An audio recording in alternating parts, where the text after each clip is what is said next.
আসসালামু আলাইকুম। চলুন একটি মাল্টিপারপাস সসের রেসিপি দেখি। প্রথমে একটি কড়াইয়ে আমি সামান্য পরিমাণ বাটার নিয়ে নিয়েছি। এখানে চাইলে তেলও ইউজ করা যাবে। এবার বাটারের সাথে আমি 2 চা চামচ আটা নিয়ে নিয়েছি। আটাটাকে ভালো করে মিশিয়ে নিলাম বাটারের সাথে। এরপরে এর মধ্যে আমি জাল করে রাখা 1 কাপ পরিমাণ দুধ দিয়ে দিলাম। এটা চাইলে আপনারা কম বেশি করতে পারেন।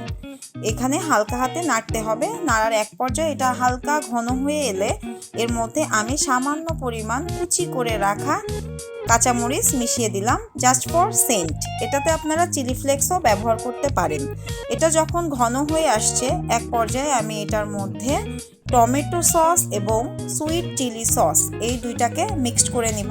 এটাকে স্কিপ করা যাবে না, এটা এই মাল্টিপারপাস সসের একটা পার্ট। এই সসটা আপনারা pizza, burger, sandwich, French fry সব কিছুর সাথে অনায়াসে খুব মজা করে খেতে পারবেন। আমার সসটাও রেডি হয়ে গেল। ধন্যবাদ সবাইকে। কেমন লাগলো কমেন্টে জানাবেন।